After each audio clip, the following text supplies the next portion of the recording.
আসসালামু আলাইকুম। শরীফ কিচেনে আপনাদের সবাইকে স্বাগতম। সঙ্গে আছি আমি ফয়সাল শরীফ। আজকে আমার সামনে দেখতে পাচ্ছেন পানি তেল। বুঝতেই পাচ্ছেন আজকে রেসিপির প্রধান উপকরণ হচ্ছে পানি তেল। আজকে আমি আপনাদেরকে বানিয়ে দেখাবো পানি তেলের মিল্ক শেক।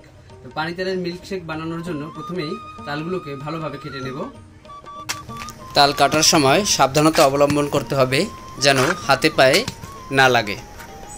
তালের চোখগুলোকে ভালো করে কেটে নেব যাতে আমার উঠাতে একটু সুবিধা হয়।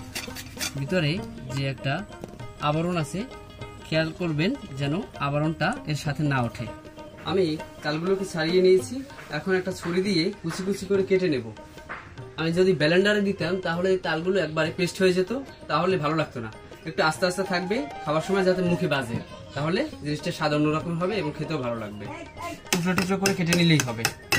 অনেকটা ড্রিঙ্কর মতো খাওয়ার সময় মুখে বাজবে, সেজন্য আমি একটু চাকু দিয়ে কুচি কুচি করে কেটে দিচ্ছি, আস্তে আস্তে যেন থাকে। এখন তালগুলো কেটে নেওয়ার পরে আমি আর একটা বাটিতে ঢেলে নিচ্ছি।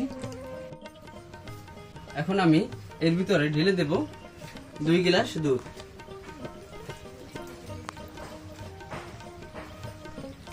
দিয়ে দিচ্ছি 1 টেবিল চামচ চিনি, দিচ্ছি সামান্য একটু লবণ।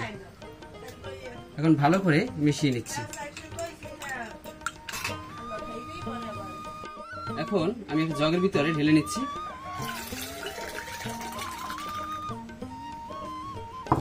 এখন মিল্ক শেকটাকে 45 মিনিটের জন্য ফ্রিজে রেখে দেব।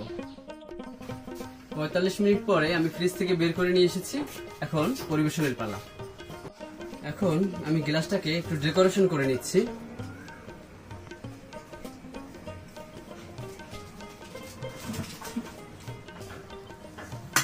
দিয়ে দিচ্ছি 4 টুকরা বরফ। পানি তেলের মিল্ক শেকটাকে গ্লাসে ঢেলে নিচ্ছি। আমার পানি তেলের মিল্ক শেক সম্পূর্ণ রেডি। এখন পরিবেশনের পালা। পানি তেলের মিল্ক শেক দেখি কেমন হয়েছে। অনেকটা ড্রিঙ্কর মতো, অসাধারণ। এতক্ষণ সঙ্গে থাকার জন্য আপনাদের সকলকে ধন্যবাদ। দেখা হবে পরবর্তীতে নতুন কোনো রেসিপি নিয়ে। সেই পর্যন্ত সবাই ভালো থাকুন।